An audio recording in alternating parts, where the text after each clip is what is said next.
যতদূর চোখ যায় কেবল পানি, আর সেই পানি পার হয়ে বানভাসী মানুষের স্রোত শহরের দিকে, দুর্ভোগ থেকে কিছুটা মুক্তির চেষ্টা।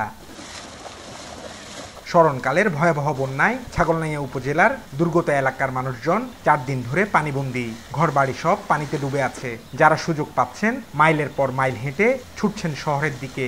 মিরসরাইয়ের করের হাট হয়ে আশ্রয়ের খোঁজে ছুটছেন তারা।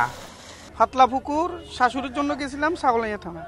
এখন ওদিকে পানি মানে আমার মাথার উপরে, আমি মুরু পুকুর পার হওয়ার পরে এ পর্যন্ত পানি এটা পুরোটা ডুবে গেছে। মাদ্রাসার ওইখানে খালা শাশুড়ি ছিল, ওদের সাথে দেখা করছি আশ্রয় কেন্দ্রে, ওদের সাথে দেখা করে শাশুড়ির জন্য যাইতেছিলাম, কিন্তু যাইতে পারিনি। কদ্দু অল্প আইসি নৌকাত করি, আবার গাড়িতে, আবার নৌকায়, আবার কদ্দুর হাঁটি, এভাবে আইসি। আজকে কয়েকদিন ঘরে ওষুধ নাই, একমাত্র খানা বাদ দিয়ে ওষুধের জন্য আইসি। ওষুধের এরকম দরকারি ওষুধ, মানে ওই ওষুধ না হলে আমাদের মানে রুগী মাথায় তাড়িয়েন না। অনেকেই আবার শহর থেকে এসেছেন প্রিয়জনের খোঁজে, নিরাপদ আশ্রয় নিতে চান স্বজনদের। এর মধ্যেও ব্যর্থ হয়ে ফিরতে হয়েছে অনেককেই। মানুষের যে অবস্থা খুবই খারাপ। বিগত 50 বছরে কিন্তু এরকম পানি এখানে উঠে নাই, যতটুকু আমরা মুরব্বীদের থেকে শুনছি আর কি। আর এখানে এখন পর্যন্ত যে মানে কোনো ত্রাণ সামগ্রী কিন্তু পাচ্ছি না, কেউ পায় নাই। যতগুলো মানুষ আছে সবাই কিন্তু নিজ আত্মীয় স্বজনের বাড়িতে আশ্রয় নিছে। ছাগলনাইয়া পৌরসভার ভিতরে ছিলাম, উপজেলার সামনে ছিলাম। আমি যেখানে ছিলাম সেখানে পানি ছিল না, তারপরে মানে আপনার যাতায়াতের ব্যবস্থার কারণে আটকে গেছে, অসুস্থ বাচ্চা, সেজন্য এখন বাড়িতে যাচ্ছি আর কি। ফেনীতে প্রায় 1 লাখ মানুষ পানিবন্দী, বন্যায় ক্ষতিগ্রস্ত 4 লাখের বেশি। Abdullah Rakib, independent news, Chittagong.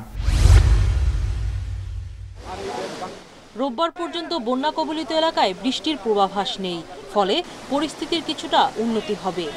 সোমবার ভারী বৃষ্টি হতে পারে, তবে মঙ্গলবার থেকে অবস্থার উন্নতির খবর দিয়েছে আবহাওয়া অধিদপ্তর।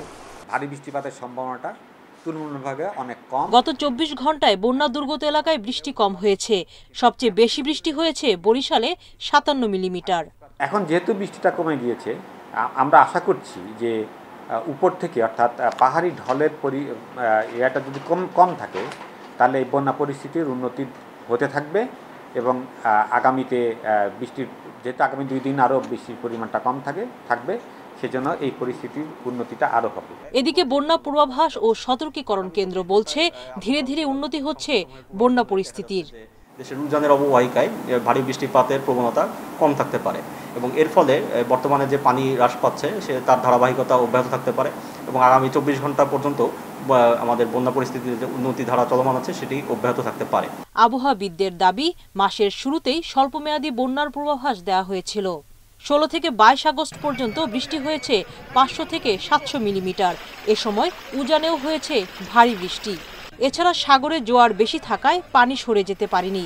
এ কারণে বন্যা ভয়াবহ রূপ নেয়। সুলতানা জাহান মিতু, ইন্ডিপেন্ডেন্ট নিউজ, ঢাকা। আজ থেকে আগের সূচিতেই চালু হয়েছে মেট্রো রেল, তবে বন্ধ থাকছে ক্ষতিগ্রস্ত কাজীপাড়া ও মিরপুর 10 নম্বরের স্টেশন। সকাল 7:10 উত্তরা উত্তর স্টেশন থেকে ছাড়ে প্রথম ট্রেন, চলবে রাত পর্যন্ত। 1 মাস 8 দিন পর সকালে মেট্রো রেল চালু হওয়ায় খুশি যাত্রীরা। সপ্তাহের প্রথম কর্মদিবসে স্টেশনগুলোয় রয়েছে যাত্রীদের ভিড়। শিক্ষার্থীদের কমপ্লিট শাটডাউন কর্মসূচির সময় 18 জুলাই বিকেল 5:30 থেকে বন্ধ করে দেওয়া হয় মেট্রো রেল চলাচল। পরদিন কাজীপাড়া ও মিরপুর 10 নম্বর স্টেশনে দুর্বৃত্তদের হামলার পর দেখা দেয় অচলাবস্থা।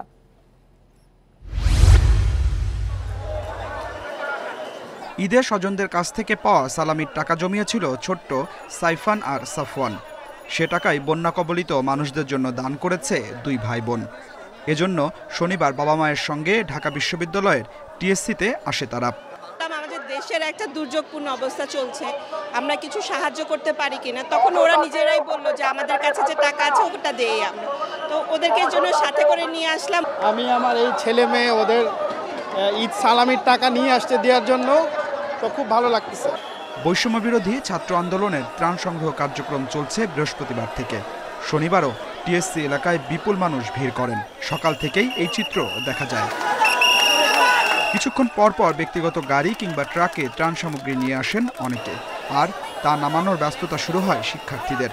কেউ আবার পায়ে হেঁটে কিংবা রিক্সা, অটোরিকশায়ও সামগ্রী নিয়ে আসেন।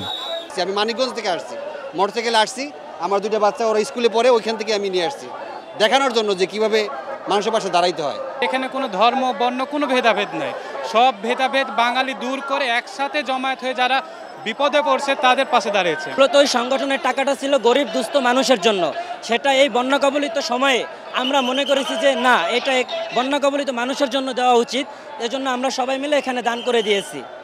শিক্ষার্থীদের সহযোগিতা করতে ছুটে এসেছেন চলচ্চিত্র জগতের তারকারাও।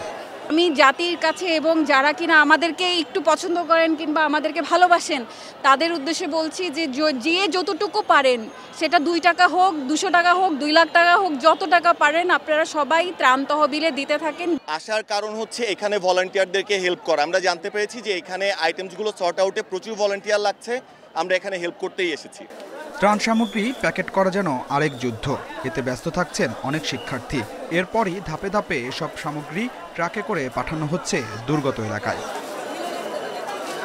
Adilur Rahman, independent news, Dhaka. পুরো কমিটি করা সম্ভব হয়নি এখনো। যারা আছেন তাদের নিয়ে কাজে গতি বাড়াতে শুরু করেছেন নতুন বিসিবি সভাপতি। সপ্তাহে 3 দিন একসাথে বসে ঠিক করতে চান কার্যক্রম। 6 জনকে নিয়ে প্রথম মিটিং শেষে অবশ্য উত্তর বেশি দিতে হয়েছে সাকিবকে নিয়ে।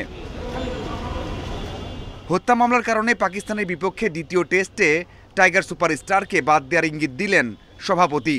খেলা নিয়ে কোনো বাধা না থাকলেও ভাবমূর্তির কারণে নেওয়া হতে পারে এমন কঠিন সিদ্ধান্ত। 5th ডে আছে এবং টেস্টের ডিসাইডিং ডে। আমার মনে হয় যে এই মুহূর্তে আমরা এই ব্যাপারে আসলে কোনো স্ট্যান্স নেওয়ার মতো চিন্তা করিনি। মনে করেছি আমরা যে কালকের ব্যাচটা শেষ হলে তখন আমরা একটা বসে ডিসিশন নিব। বাই দিস টাইম হয়তো আমরা লিগ্যাল নোটিশের ব্যাপারে আপনাদের কথা বলতে পারবো, বিকজ ওই সময় হয়তো পেয়ে যাবো আমরা লিগ্যাল নোটিশটা। সিদ্ধান্ত নিতে আরও 2 থেকে 3 দিন সময় নিতে চান সভাপতি। পাকিস্তানের বিপক্ষে দারুণ কিছু করার পথে টাইগাররা। ম্যাচ শেষে পরিচালকদের সাথে কথা বলেই নেবেন সিদ্ধান্ত। এটা তো মাত্র ফার্স্ট ইনফরমেশন, এখন এটার এগেনস্টে কিন্তু এখনও কোনো চার্জ গঠন হয়নি, আমি যতটুকু জানি আর কি। সো ওর আগে একটা ডিসিশন নেওয়া কিন্তু খুব ডিফিকাল্ট। আর যেটা বলছি আমি, এই প্রশ্নটা আপনি মনে করেন আমরা জানেন যে গত বেশ কিছুদিন আমাদের একটা বিরাট ঘটনা ঘটেছে। বন্যায় মহাবিপদে পড়া মানুষের পাশে দাঁড়িয়েছে বিসিবি। শুকনা খাবারের পাশাপাশি 1 কোটি টাকা দিচ্ছে ত্রাণ তহবিলে। এই বন্যাতে আপনি জানেন যে ভয়াবহ অবস্থা।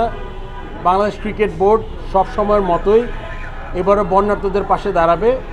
আমরা তো সবসময় সাহায্য করতে চাই, বাট টু স্টার্ট আমরা 1 কোটি টাকা দেওয়ার প্ল্যান করেছি। বিসিবির বিভিন্ন বিভাগের দায়িত্ব বুঝে দেওয়া হচ্ছে না এখনই।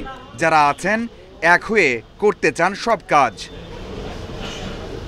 Mazharul Islam, independent news.